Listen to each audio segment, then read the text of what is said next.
আমি ধারাবাহিকভাবে যৌথ মূলধনী কারবারের মূলধন হিসাব অর্থাৎ শেয়ার ইস্যুর নিয়মাবলী নিয়ে আলোচনা করছিলাম। আমাদের আজকের পর্ব হচ্ছে 2।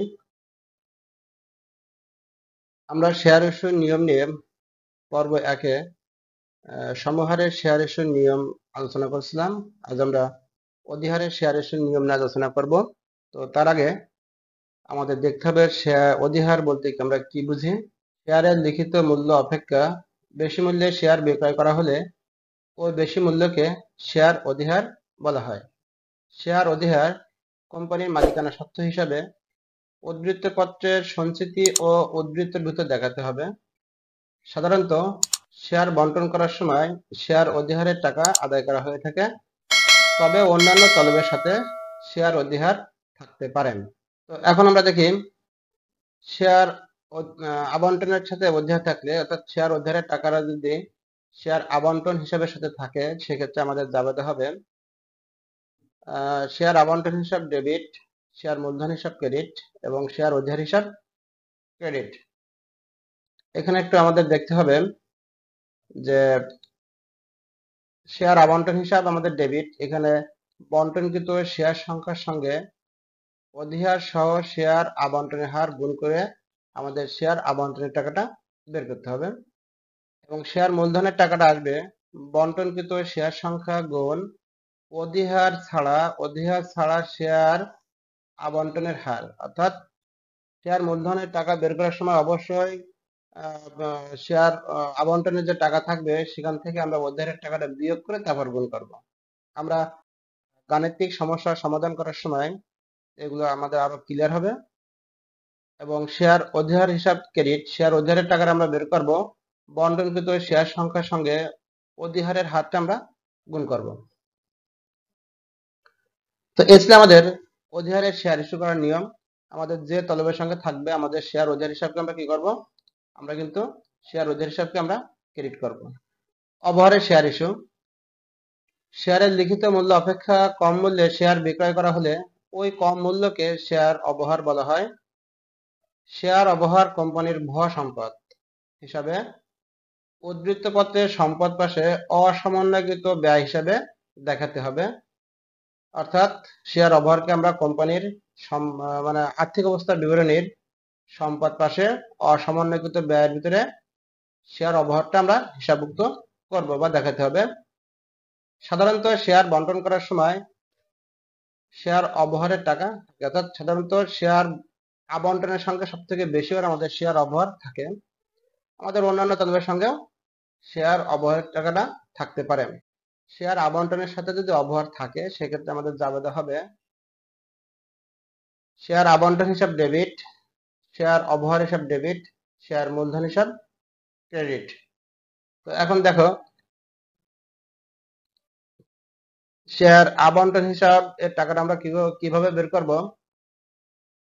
বন্টনকৃত শেয়ার সংখ্যার সঙ্গে অবহার ব্যতীত শেয়ার আবন্টনের হার গুণ করতে হবে এবং শেয়ার অবহার হিসাবকে ডেবিট করব এখানে বন্টনকৃত শেয়ার সংখ্যা গুণ অবহারের হার এবং শেয়ার মূলধন হিসাব হবে আমাদের ক্রেডিট। তো শেয়ার মূলধন হিসাবে টাকাটা আমরা বের করব বন্টনকৃত শেয়ার সংখ্যা গুণ অবহার সহ শেয়ার আবন্টনের হার। ঠিক আছে, অবহার সহ শেয়ার আবন্টনের হার। শেয়ার অনাদায়ী তলব বলতে আমরা কি বুঝি। শেয়ার অনাদায়ী অর্থ হচ্ছে শেয়ার বকেয়া তলব। ঠিক আছে, অনাদায়ী মানে বকেয়া। তো শেয়ার তলবের টাকা চাওয়ার পরে যখন কোনো শেয়ার হোল্ডার তলবের টাকা পরিশোধে ব্যর্থ হন বা হয় তখন তাকে শেয়ার বকেয়া তলব বলা হয়। অর্থাৎ টাকা চাওয়ার পরেও যে টাকাটা আমরা পাবো না সেটি হচ্ছে আমাদের বকেয়া বা অনাদায়ী। শেয়ার বকেয়া তলবের টাকা উদ্ধৃতপত্রে আদায়কৃত মূলধন বের করার সময় তলবকৃত মূলধন থেকে বিয়োগ করে দেখাতে হবে। ঠিক আছে, তলবকৃত মূলধন থেকে আমরা কি করব, বকেয়া তলব বিয়োগ করে আমরা আদায়কৃত মূলধন বের করব। এখন আমরা একটু দেখি শেয়ার প্রথম তলবের টাকা অনাদায়ী থাকতে যাবে হবে। অর্থাৎ আমরা যদি প্রথম তলব হোক বা শেষ তলব হোক বা অন্য কোনো তলবের টাকা যদি বকেয়া থাকে যেখানে থাকুক না কেন আমরা ঠিক এই ফরম্যাটে জাবেদাটা সম্পন্ন করব। আমরা এখানে ধরছি যে শেয়ার প্রথম তলবের টাকা যদি অনাদায় থাকে সেক্ষেত্রে আমাদের যাবে হবে ব্যাংক হিসাব ডেবিট, শেয়ার অনাদায় তলব হিসাব ডেবিট এবং শেয়ার প্রথম তলব হিসাব ক্রেডিট। তো ব্যাংক হিসাব ডেবিট হবে আমাদের কত টাকা, আমরা কিভাবে বের করব, এটা হচ্ছে বন্টনকৃত শেয়ার সংখ্যা থেকে বকেয়া শেয়ার সংখ্যা আমরা বিয়োগ করব, বিয়োগ করে তারপরে আমরা তার সাথে আমরা শেয়ার প্রথম তলবের হারটা গুণ করব, তাহলে আমাদের ব্যাংক হিসাবে টাকাটা বের হয়ে আসবে। এবং শেয়ার অনাদায়ী তলব হিসাব এখানে যে ডেবিট হবে এবং কত টাকা আসবে সেই টাকাটা আমরা বের করব, বকেয়া শেয়ার সংখ্যা যা থাকবে ওই শেয়ার সংখ্যার সঙ্গে শেয়ার প্রথম তলবের হারটা গুণ করব। এবং সর্বশেষ হচ্ছে আমাদের শেয়ার প্রথম তলব হিসাব ক্রেডিট। তো এখানে বন্টনকৃত শেয়ার সংখ্যার সঙ্গে আমরা শেয়ার প্রথম তলবের হারটা গুণ করলে আমাদের শেয়ার প্রথম তলবের টাকাটা বের হয়ে আসবে। তো আমরা একটা উদাহরণের মাধ্যমে যাই। উদাহরণ হচ্ছে বন্টনকৃত শেয়ার হচ্ছে আমাদের 10,000, অর্থাৎ আমরা 10,000 শেয়ার বন্টন করছি। প্রথম তলবে টাকা দিতে ব্যর্থ হয়েছে 1,000। 1,000 জন শেয়ার হোল্ডার তারা প্রথম তলবে টাকা দিতে ব্যর্থ হয়েছে, অর্থাৎ তারা টাকা দিতে পারেনি। প্রথম তলবের হার ছিল আমাদের 2 টাকা। প্রথম তলবে আমাদের টাকার হার ছিল কত টাকা, 2 টাকা।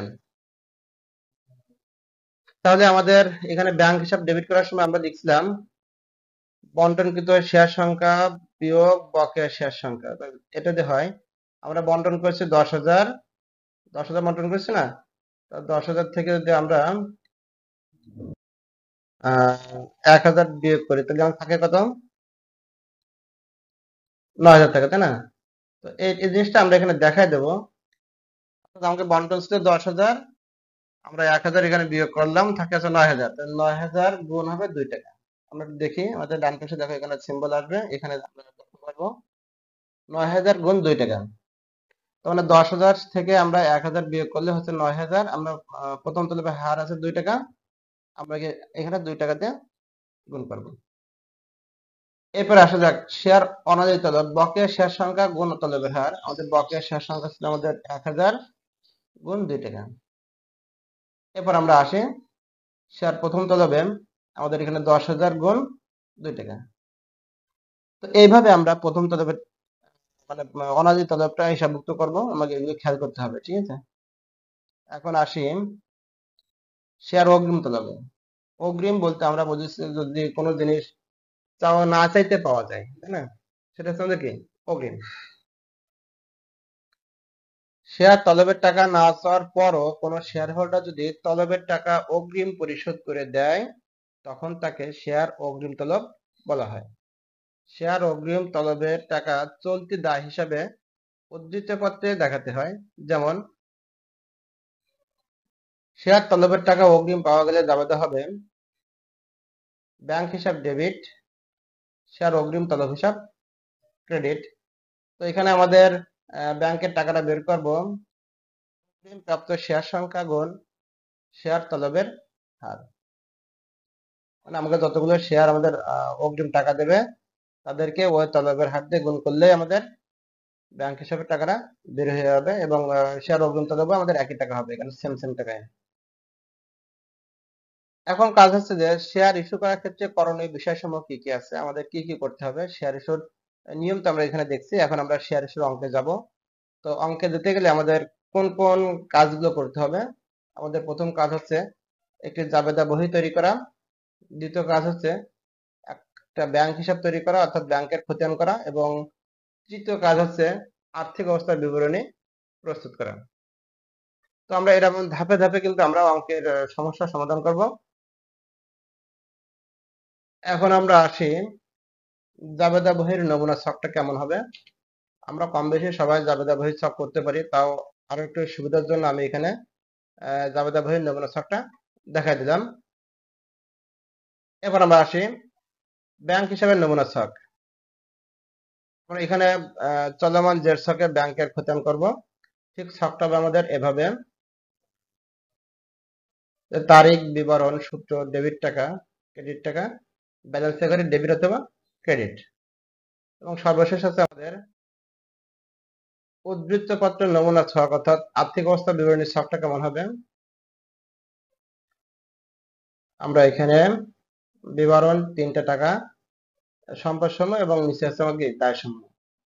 তো আমরা পরবর্তী পর্বে একটি গাণিতিক সমস্যার সমাধান করব, কিভাবে জাবেদা করব এবং সেখান থেকে খতিয়ান এবং সেখান থেকে আর্থিক অবস্থার বিবরণী পর্যন্ত আমরা দেখা দেব। তো সে পর্যন্ত সবাই ভালো থাকো, সুস্থ থাকো। সকলকে ধন্যবাদ। আল্লাহ হাফেজ।